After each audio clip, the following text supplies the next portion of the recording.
வேலா ராமமூர்த்தி அவர்களை கேட்டுக்கொள்ளுங்கள். எப்போதும் சிரித்த முகமும் சிந்தனை குணமும் உடைய மனிதர். மண்ணை நேசிக்காத மனிதன் எவ்வளவு பொன்னை தங்கத்தை வைத்திருந்தாலும் எந்த பயனும் இல்லை. ஆனால் வேலா ராமமூர்த்தி அவர்கள் மண்ணின் மகிமையை சொல்வது மட்டுமல்ல, மண்ணின் மனசாட்சியாக வாழ்ந்து வருபவர்.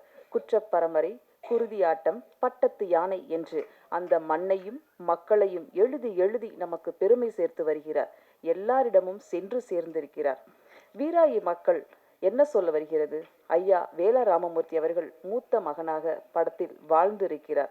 எப்போதும் எல்லாருக்கும் பிடித்த ரசித்த எழுத்தாளர், நடிகர் வேலா ராமமூர்த்தி அவர்களை உங்கள் முன் பேச அழைக்கிறோம்.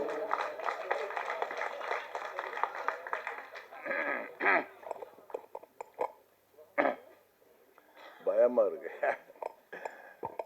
எல்லாருக்கும் வணக்கம். முக்கியமாக பத்திரிகை ஊடக நண்பர்களுக்கு என்னுடைய பணிவான வணக்கம்.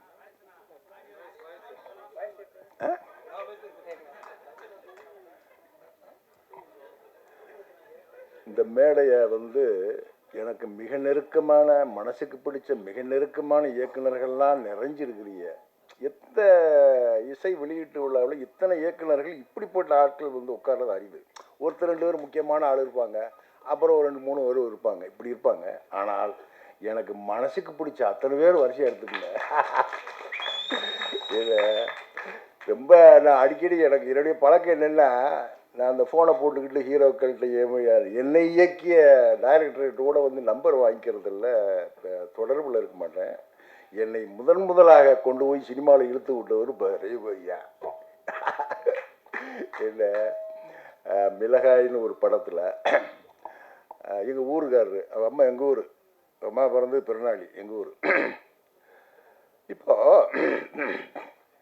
வீராயி மக்கள் பேசின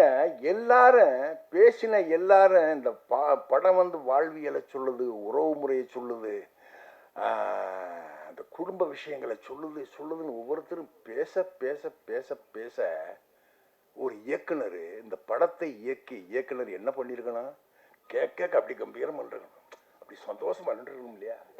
இந்த நாகராஜ் மூஞ்சியில இல்லை சந்தோஷம் இருந்துச்சு. யாரா பார்த்தீங்களா? சிரிக்கவே இல்லைங்க, சிரிக்கவே இல்லை.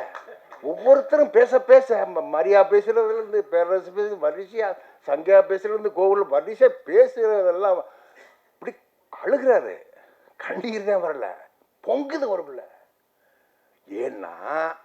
ஏன்னா அவர் அந்த புதுக்கோட்டைக்காரரு அந்த அறந்தாங்கி அந்த மக்களையும் மண்ணையும் எல்லாரும் சொல்லுவான்.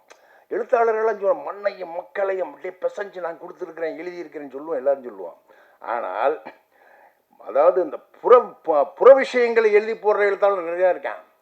இந்த உள்ளுக்குள்ளே இருக்கிற சின்ன சின்ன அந்த உணர்வுகள் இருக்கு பார்த்தீங்களா, ஆத்தாளுக்கும் பிள்ளைக்கும் உள்ளது, என்ன அண்ணனுக்கும் தங்கச்சிக்கு உள்ளது, அண்ணனுக்கும் தம்பிக்கு உள்ளது. இந்த உறவுகள் நுட்பமாக பிடிச்சு கொண்டு போய் இந்த ஆள் படம் பண்ணியிருக்காங்க. அதாவது இவர் எழுதி கொடுக்குற விஷயம் வசனங்களையெல்லாம் டயலாகையெல்லாம் பேசிட்டு நான் தீபாக்கா பாண்டியக்கா எல்லாரும் நாங்கள் பேசுகிறவங்க அழுவான். இவர் அந்த டயலாக் சிரிச்சுக்கிட்டே கொடுப்பாரு. இவர் சிரிச்சுக்கிட்டே கொடுக்குற அந்த டயலாக்கெல்லாம் நாங்கள் பேசுகிற போதெல்லாம் நடிக்கிற போதெல்லாம் அழுவோம். என்ன இப்படி உண்மையிலேயே இன்னொன்று தமிழ் இன்னைக்கு இருக்கிற தமிழ் சினிமாவில் ஆளை பாருங்க, ஒரு 2வது படம் பண்ணி அடையாளம் தெரியாமல் நிற்கிறாரு. என்ன இவர் ஒரு மிகப்பெரிய கதை சொல்லி இன்னொன்று இவரை மாதிரி வாழ்ந்த வாழ்க்கையை மொழிக்குள்ளே கொண்டு வந்து வசங்களுக்குள்ளே கொண்டு வந்து பாத்திரங்களை ஆக்கி காட்சியாக்குறதுல பெரிய வல்லவன். இந்த படத்தில் நடிக்கிற போது வீராயி ஆத்தாளுக்கு நான் தான் தலைப்பில்லை. இந்த படத்தில் எனக்கு என்னுடைய சினிமா கேரியரில் இது ஒரு முக்கியமான படமாக அமையும். அப்படி எனக்கு சொல்கிற போதெல்லாம் சாதாரணமாக சொன்னார்.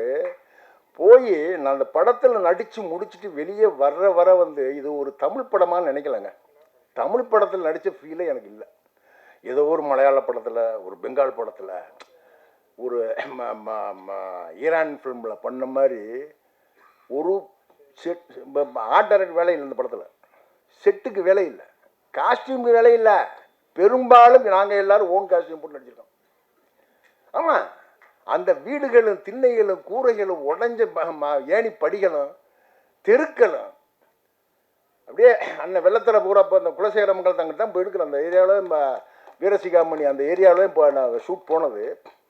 எந்த இடத்துலையும் ஒரு அழகான கட்டடத்தை, புது கட்டடத்தை, அவர் நம்ம வீராய் மகன் பெரிய ஆள், ஒரு பெரிய ஒரு சுமாரான வீட்டை காட்டும்னு நினைக்கல அவர்.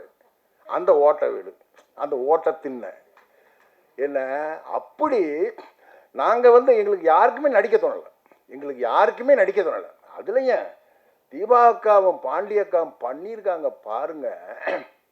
பாண்டிய காலம் பார்த்தீங்கன்னா எனக்கு உங்களுக்கு வயசு என்ன கேட்கக்கூடாதா? ரைட்டு. என்னைய விட அவங்க குறைஞ்சது 15 வயசு இளமையாக இருப்பார் நினைக்கிறேன்.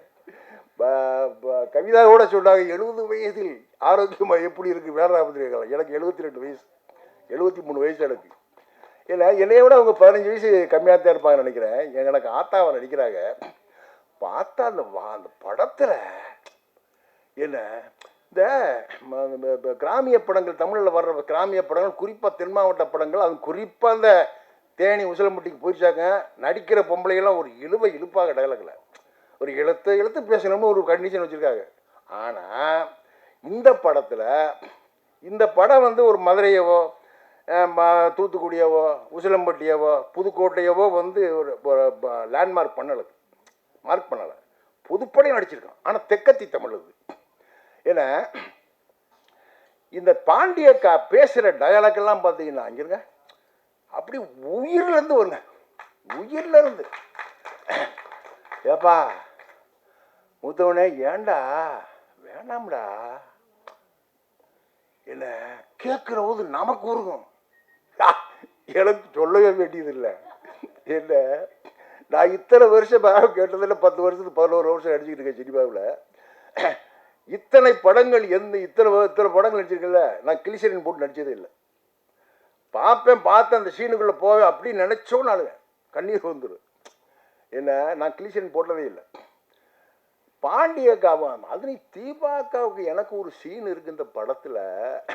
என்ன போட்டியான் நானாண்டியான்னு பார்த்துருவோன்னு தான் பார்த்தேன் அன்றைக்கி. அந்த சீனில் நல்லா இருந்துச்சு.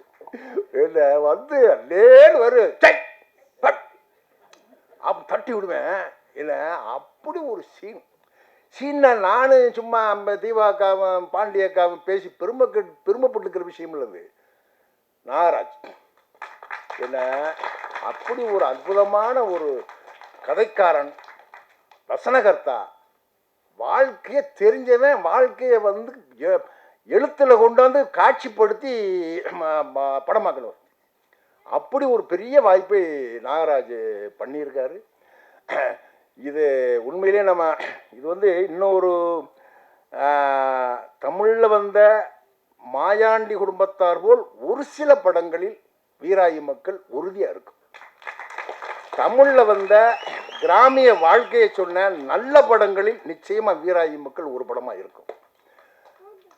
அப்படி பங்கெடுத்துக்கிட்ட அத்தனை நடிகர் நடிகைகளுக்கும் எல்லாருக்கும் ஆர்டிஸ்டுகளுக்கெல்லாம் அப்படி ஒரு வாய்ப்பை கொடுத்து, இன்னொன்று அவர் ஒரு இயக்குனராக நடக்க மாட்டார். என்னமோ கூட பிறந்த தம்பி மாதிரி. என்ன பெரிய வசதிகளையும் யாரும் நாங்கள் இன்னொன்று நான் சொல்ல மறந்துட்டேன். எனக்கு தம்பியா மாரிமுத்து நடிச்சிருக்காரு. வீரசிகாமணிங்கிற ஊரில் ஒரு ஹோட்டலில் தங்கியிருக்கார். 2 பேரும் ஒரே ஹோட்டல், ஏற்று ரூமு. ஒரு காரில் தான் டெய்லி ஷூட் போவோம். ஒரு காரில் நான் முன்னாடி இருப்பேன், பின்னாடி இருப்பேன். டெய்லி அதெல்லாம் போயிட்டு வருவோம். ஒன்றும் பண்ணா இருக்கும். படத்துலையும் பார்த்தீங்கன்னா அண்ணன் தம்பி இருக்கும். அண்ணன் தம்பி என்ன எங்கள் ஆத்தா செத்து கொண்டு போய் புதைச்ச சுடுகாட்டில் போய் நான் இவரை விட்டுருக்க மாட்டேன். வீட்டுக்குள்ளே கேதகார வீட்டுக்குள்ளே எனக்கு தெரியாமல் பின்னாடி போய் அந்த புதைச்ச புதகுழியில் அந்த புதமேட்டில் கம்மாயில் விழுந்து மாரிமுத்து ஆடுவார்.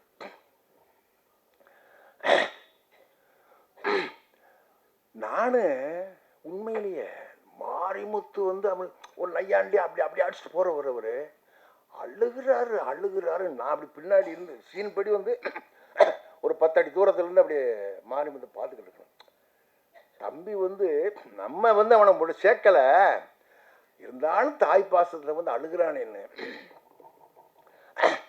இன்னொன்று, நான் என் வீட்டில் மூத்தாள், நான் அண்ணன் தம்பி 4 பேரில் நான் தான் மூத்தாள். எவ்வளவோ விஷயங்களை கடந்து வந்தாள்.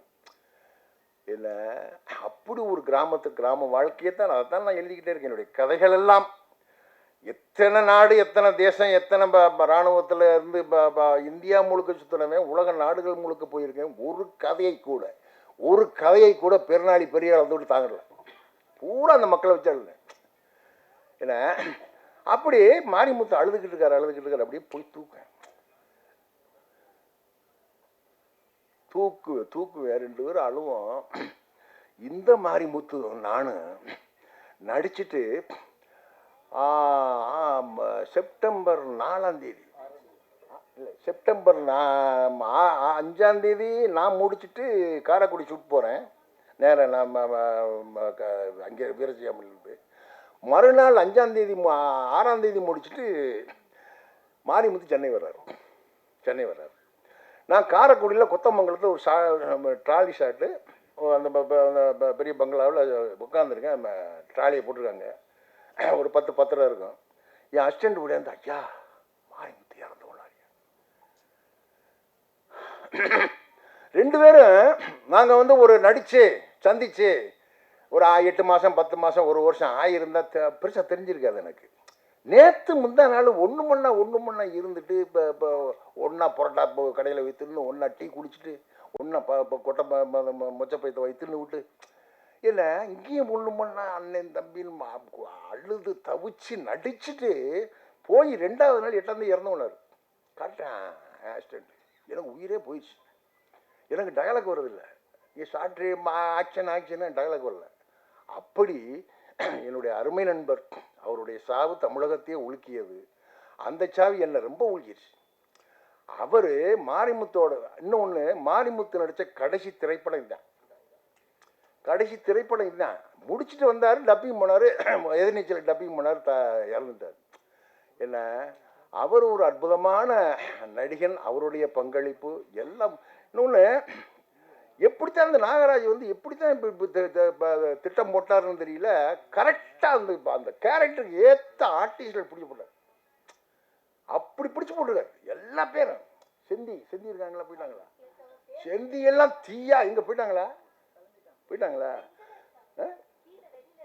அப்படியா? மாரிமுத்தோட ஒய்ஃபை செந்தி நடிப்பாங்க பாருங்க. அந்த குடும்பத்தை களைச்சி விடுற பொம்பளை. ஆமாம், பார்த்தா உண்மையிலேயே எனக்கெல்லாம் அவ்வளவு உண்மை சினிமா கோவம் வராது, உண்மையான கோவம் வருது. அப்படி பேசுறது என்ன, அப்படி எல்லாரும் வாழ்ந்துருக்காங்க. நானும் அதில் இருக்கிற முக்கியமான கதாபாத்திரமா. அப்புறம் ப்ரொடியூசரு, இந்த படத்தின் ஹீரோ சுரேஷ் நந்தா வந்து கோயம்புத்தூர்கார். அவர் மூஞ்சியை பாருங்கள், கோயம்புத்தூர்கார் மாதிரி இருக்கார், எங்கள் ராமநாதக்காரர் மாதிரி இருக்கார். அப்படியே எங்கள் முதுகுளத்தூர் கமதிக்காரர் மாதிரி இருக்கார் மூஞ்சி. நம்ம நாட்டு மூஞ்சி, நம்ம ஊருக்கு ஏற்ற அந்த ஃபேஸு. என்ன அவர் இந்த ட்ரெய்லரில் பார்த்துருப்பேன், காதலிச்சுக்கிட்டு தர்றாருல ஒரு சாங்கில். இந்த காதல் தான் நாங்கள்லாம் காதலித்தோம். கிராமத்து காதல் அதானே. அந்த இதில் பாருங்கள் நீங்கள், இப்படியே 2 பேரும் அந்த ஹீரோ அந்த பொண்ணு வரலையா? என்ன 2 பேரும் எப்படி போய்கிட்டே இருக்காங்க, நடந்துக்கிட்டே இருக்க இப்படியே இருக்காங்க. எந்த இடத்துலையும் தொடலை. ஒரு இடத்துல அப்படி தொடுவா பாருங்க, சல்லுன்னு இந்த பாம்பு சல்லுன்னு திரும்பும். அது வேற சிரிச்சுக்கிட்டே கூடமான அலைஞ்சிக்கிட்டே தெரியுது, காதலிச்சுக்கிட்டே தெரியுது. இப்படி தொட்ட ஒன்று அப்படி பாம்பு மாதிரி சீரும். அதுதான் கிராமத்துக்காக. ஏன்னா இதை எப்படி நாகராஜ் வச்சிருக்காரு பத்தியில, இதை எப்படி பண்ணியிருக்காரு பத்தியில சுரேஷ். அவருக்கு மிகப்பெரிய எதிர்காலம் இருக்கு. எல்லாவற்றுக்கும் மேலாக உங்கள்கிட்ட தான் இருக்கு இப்படிப்பட்ட படங்களை. என்ன இது மாதிரி ஆர்டிஸ்டுகளை, இயக்குனரை என்ன நீங்கள் தான் கொண்டு போய் மக்கள் மத்தியில் கொண்டு போய் பெரிய வெற்றியை பெற்றுத்தரணும். இந்த விழாவுக்கு வந்து நான் ஆக்சுவலாக மறந்துட்டேன், மதுரையில் இருந்தேன். தேதி வேற ஒரு என் பேத்தி கல்யாண வேலையில் போயிட்டு இருக்கு, அதுக்காக அலைஞ்சிக்கிட்டே தெரிஞ்சவன் இன்னைக்கு 18 17 19 20 ஞாபகம் இல்லை எனக்கு. காலையில் தான் ஃபோன் வருது, ஐயா அப்படின்னு. அப்புறம் நம்ம 4 மணி பிள்ளைகிட்ட பிடிச்சி ஓடியாந்தேன் நான். ஏன்னா மிகப்பெரிய சந்தோஷம். இந்த படம், இந்த சந்தோஷம் வந்து இந்த படம் பெற வெற்றியில் வந்து இருக்கணும். அதற்கு உங்கள் ஒத்துழைப்பெல்லாம் வேணும், உங்களுடைய வாழ்த்துக்களும் அன்பும் வேணும். எல்லோருக்கும் நன்றி, வணக்கம்.